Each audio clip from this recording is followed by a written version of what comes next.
everyone and welcome back to our channel. So recently I just come across this one news from the Anupama set, जहाँ पर ये बोला जा रहा था कि जो मनीष गोयल है ना अनुपमा में, उन्होंने भी शो को क्विट कर दिया है because of his differences with Rupali Ganguly. And ये बहुत ज़्यादा शॉकिंग था।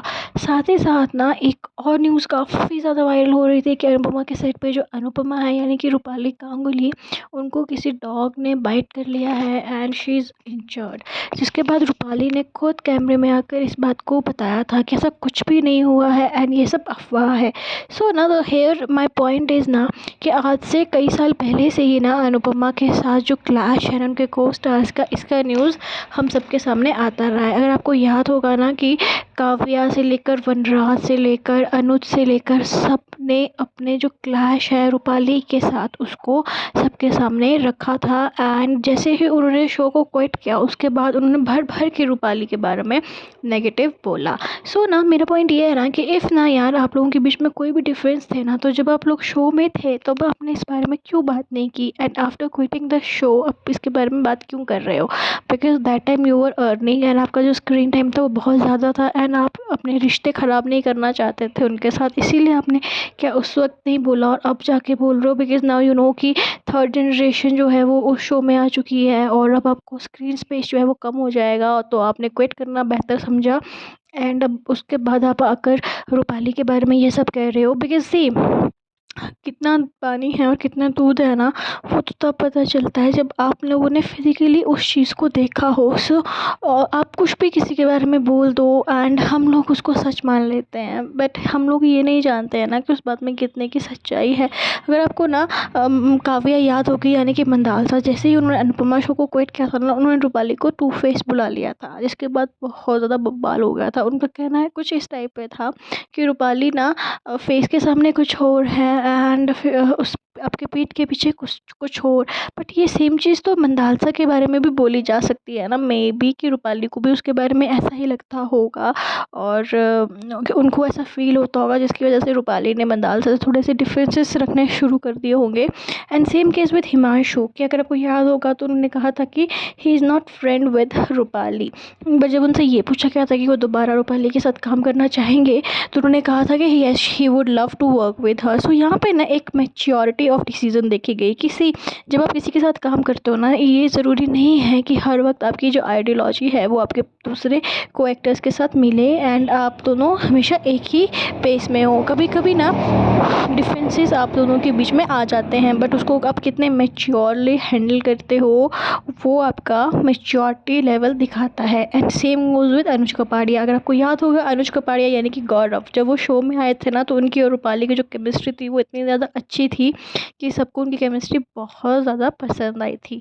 एंड धीरे धीरे ना उनकी जो जोड़ी थी ना वो one of the most famous जोड़ी ऑफ टेलीविज़न हिस्ट्री बन चुकी थी। बट ना जैसे ही उन शो में लीप आया एंड उनकी जो बेटी थी आद्या वो बड़ी हो गई, तो अनुज ने ना शो को क्विट कर दिया था because he doesn't want to play the father of such a grown up girl on screen, जिसकी वजह से उन्होंने शो को क्विट कर दिया था। एंड शो के बाद जो भी उन्होंने इंटरव्यूज़ दिए हैं ना उसमें उन्होंने ये कहा था कि he is not friend with good Rupali and वो बस एक अच्छी सी रेपो शेयर करते हैं एक दूसरे के साथ एंड उनका कोई भी ऐसा क्लैश नहीं है रूपाली के साथ। इट जस्ट लाइक कि वो दोनों एक डिफरेंट पर्सनालिटी एंड आइडियोलॉजी के इंसान हैं एंड उन दोनों की एक अपनी डिफरेंट आइडियोलॉजी है जो कि हर टाइम एक साथ मैच नहीं करती। सो ये कहना कोई गलत नहीं होगा कि आपके साथ ऐसा होता है। आप हर वक्त हर इंसान के साथ ना सेम पेज पे नहीं होते एंड मेच्योरिटी ये होती है कि आप उसको एक्सेप्ट कर कर आगे बढ़ जाए। एंड साथ ही साथ ना जब अनुज को ये यानी कि गौरव को ये पूछा गया कि would he love to work with her again, तो भी उन्होंने ये कहा था that he would love to work with her again because Rupali is a very good actress.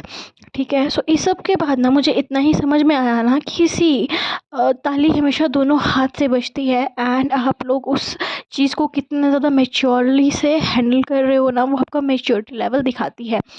सो इस पूरे कॉन्फ्लिक्ट के बाद ना जब शो के प्रोड्यूसर जो थे राजन शाही, उनसे इस पूरे मैटर पे पूछा गया था एंड उनसे पूछा गया था कि शो के जो भी एक्टर हैं जो शो को छोड़ चुके हैं, जब वो ये कहते हैं कि उन्होंने शो को रूपाली की वजह से क्विट किया है या फिर कुछ ऐसा, तो वो इस सब क्रिटिसिज्म को कैसे हैंडल करते हैं। तो जो शो के प्रोड्यूसर्स थे ना, उनका ये कहना था ना कि आफ्टर स्मृति ईरानी, रूपाली गांगुली टीवी की उस स्टैंडर्ड को मैच कर जाती है जो कि स्मृति ईरानी ने सेट किया था। एंड स्मृति ईरानी के बाद जो रूपाली गांगुली है, she is the one of the most highest paid actor in the TV industry. So उनके साथ जो भी कॉन्फ्लिक्ट्स होते हैं ना, वो जनरली उनके साथ नहीं होते, वो आपके किसी भी दूसरे इंसान के साथ हो सकते हैं। वो बस कॉन्फ्लिक्ट जो है वो लाइमलाइट में इसलिए आते हैं बिकॉज एट दिस पॉइंट ना Rupali is much bigger star than anyone else.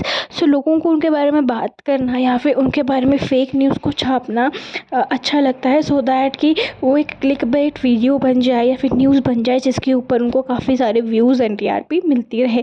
And same goes with me as well. मैं पर्सनली यही सोचती हूँ ना कि जो भी मतलब लोग इनके बारे में न्यूज़ छापते रहते हैं ना, वो शायद ना कहीं ना इसलिए भी करते होंगे ना, सो दैट कि वो एक न्यूज़ काफ़ी ज़्यादा सेंसेशनल न्यूज़ बन जाए एंड क्लिक बेट की वजह से उनको काफ़ी अच्छा एक उसमें टीआरपी मिल जाए। अगर आपको याद होगा ना, जो शो में समर बना करता था यानी कि पारस बना करते थे ना, वो पारस ना एक टाइम पे रूपाली के काफ़ी ज़्यादा क्लोज हुआ करते थे। कहा जाता था ना कि ऑन स्क्रीन ना ऑफ स्क्रीन ना उन दोनों की जो बॉन्डिंग थे ना, वो माँ बेटे जैसे ही थी। बट धीरे धीरे ना as he got famous with the show ना, उनका जो नेचर एंड व्यवहार था ना विद एवरीवन अराउंड, वो काफ़ी ज़्यादा चेंज हो गया था। Even he started doing that बदतमीजी kind of a thing with his crew members, जिसकी वजह से उनको all of the sudden show से क्विट कर दिया गया था या फिर उनको शो से निकाल दिया गया था। इवन ना उनका जो कॉन्ट्रैक्ट था ना, उसमें ये लिखा गया था that he can not sign any other project from Anupama, because उस टाइम पे वो जो कॉन्ट्रैक्ट होता है वो साइन किया जाता है, बट उन्होंने उस कॉन्ट्रैक्ट को तोड़ दिया था बाय साइनिंग झलक दिखला जा ऑन स्टार प्लस का जो राइवरी चैनल होता है कलर्स में, जिसकी वजह से शो के प्रोड्यूसर्स ने उसको रातों रात शो से निकाल दिया गया था। सो ना अगर आप इस पूरे मैटर को सोचोगे ना, तो इस पूरे मैटर में ना रूपाली की तो कोई गलती थी नहीं ना यार। पारस को शो से इसलिए निकाला गया था बिकॉज उसने झलक दिखला जा को साइन कर लिया था। वहीं पर अगर हम बात कर ले मदालसा की, गौरव की या फिर दीपांशु की, तो इन सब को शो से इसलिए क्विट करना पड़ा बिकॉज वहाँ पे जनरेशन लीप आ रहा था एंड जनरेशन लीप की वजह से इनके पास कुछ शो में करने के लिए बचा नहीं था। उन्होंने अपने जो पार्ट था उस शो में वो पूरा कर लिया था, that's why they quitted the show.